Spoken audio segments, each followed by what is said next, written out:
Storytelling Festival in Mohill is a wonderful thing and brings back a lot of memories, particularly to the like of me who was reared just before electrification came into Ireland, and there was a huge tradition, say, out in Essen of storytelling. And we as young children used to just sit round on the floor, on the flagstones, and listen to those men. A lot of them were probably fairy tales, but as youngsters the hair used to stand on the back of our neck. So working as a storyteller, in some ways I think it's a real privilege, because you encounter people in all sorts of situations. And storytelling is a very intimate communication between the storyteller and the listener.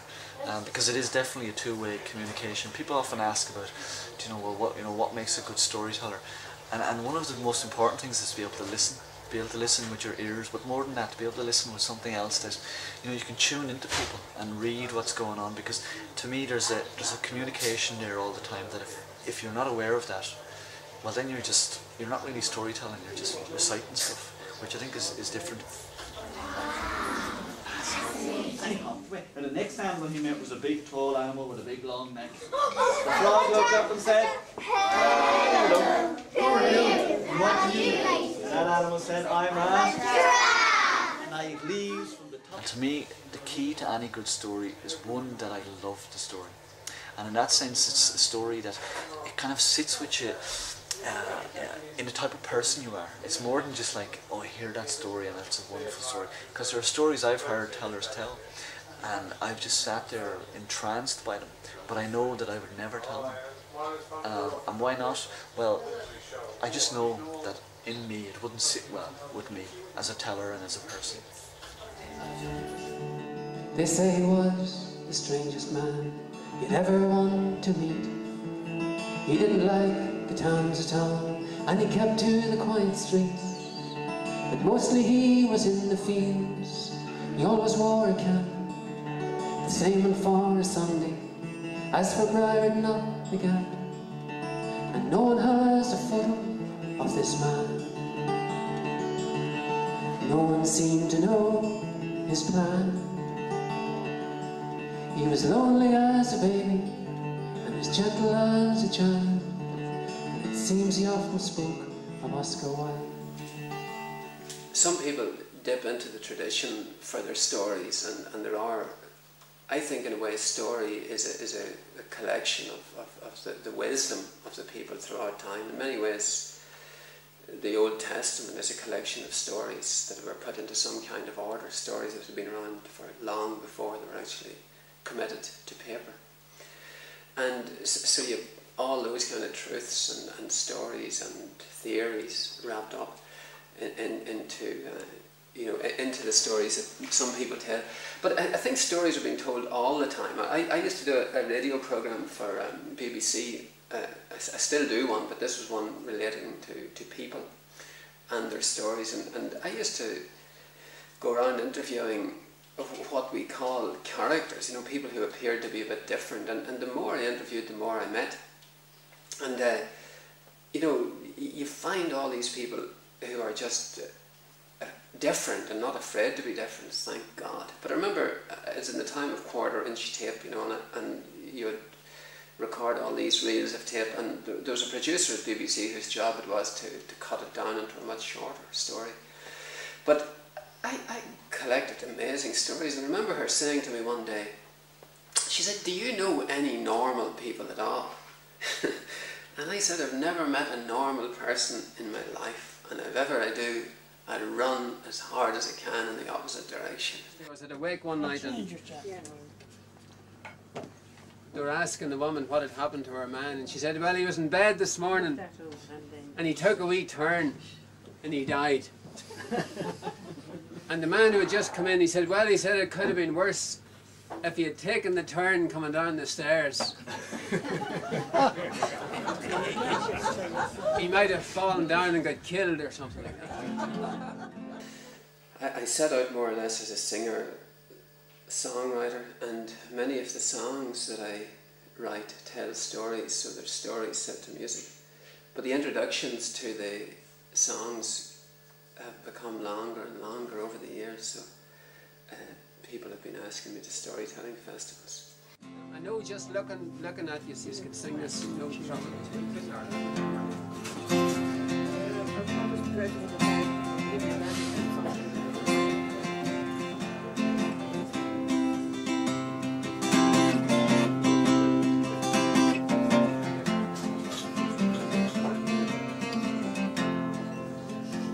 I was talking in my sleep about a week.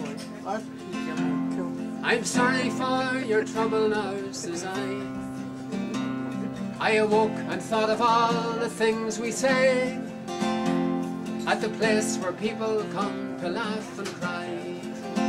I suppose it's time that I was heading on. Make room for these ones standing in the hall. Sure as somebody was saying up above, a little while we'll have to do us all. But he went very soon, didn't see him. But it's good to see him looking like himself.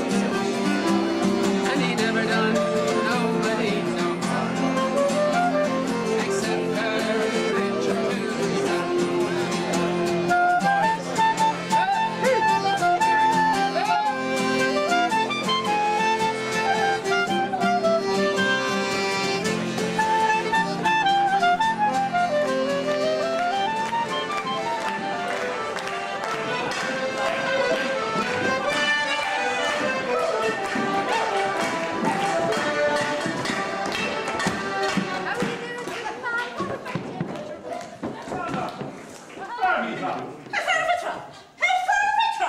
Well, I've travelled England, Ireland, Scotland, Spain, France, Bulgaria, Hungary, Czechoslovakia.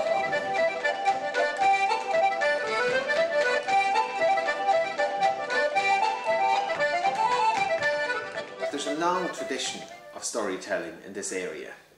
There's the tradition of the travelling shanachie, going from house to house, getting fed, getting his dinner and getting his bed for the night, and entertaining the household and the neighbours with many stories.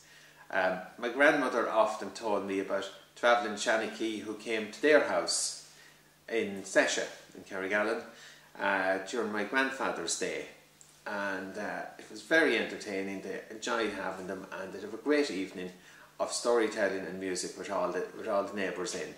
I suppose that has inspired us really to have this type of a storytelling event, because that has largely died out now due to the advent of television and other forms of entertainment. Traditional storytelling has tended to die out.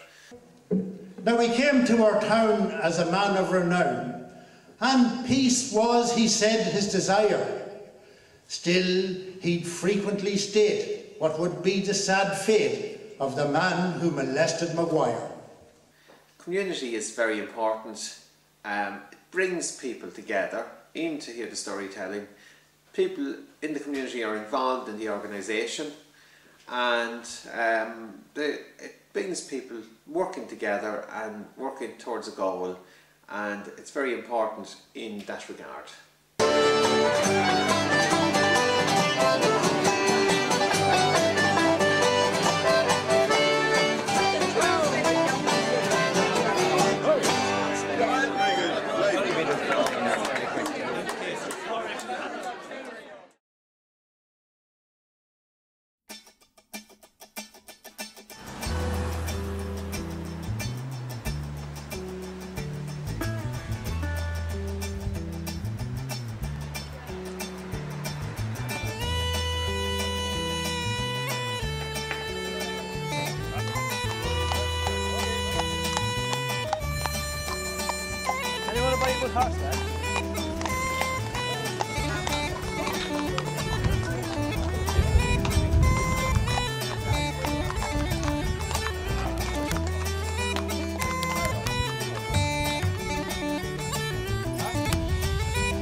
the horse fair, the first fair to be held in Mohill since 1973, but by no means the first horse fair to be held in Mohill.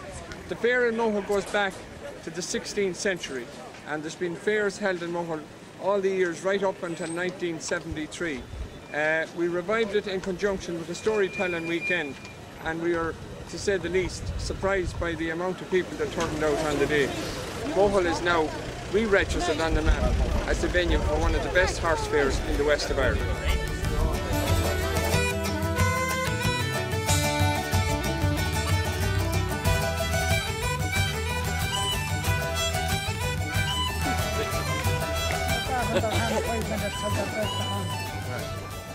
Every animal, let it be cow, calf, horse, right down to chickens and geese, bags of oats, potatoes, whatever was sold, there was a bounty lifted on it as a kind of a tax, and that went first and foremost to the person who applied for the charter to hold the fair, and then in the second instance, after his commission was taken on that, straight to the king. But more importantly, almost than anything else, it was a way of controlling, because knowledge was control, obviously, and if the landlord knew what you could sell, what cattle you had, what grain you had, what fowl you had, and what money you were taking in there, you could assess what you were entitled to pay him. Obviously afterwards, and if you made a claim that you weren't, but he knew to the last penny what you had earned in a fair market. While it seemed to be a loose enough arrangement where people stood on the street with their animals or their produce, let it be grain or whatever, it was far from it. There were certain unwritten rules and regulations that you certainly wouldn't break, and if you did, well, you might go home with more than the rules and regulations were. One of them was where, if for instance that I were buying an animal of somebody and that we were haggling over a price, now we could be a very long way apart, and that the man who was selling the animal would seem very annoyed at the fact that he was being offered so little, and I would persist and insist on offering a bad price until at some stage someone would come in and try and make the price between us. But that went on a regular basis, almost to the point of where you would expect it was going to come to blows.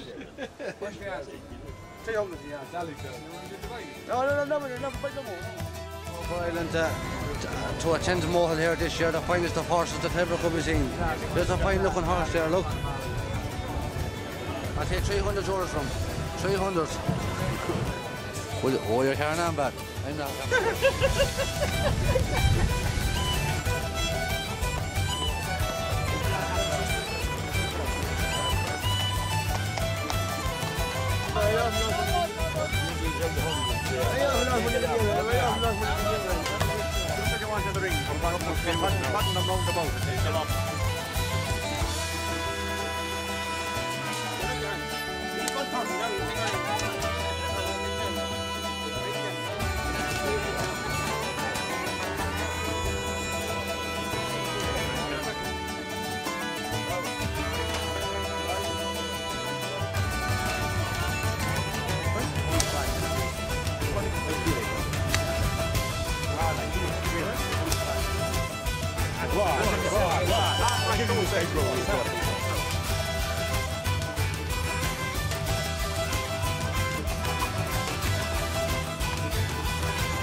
Porta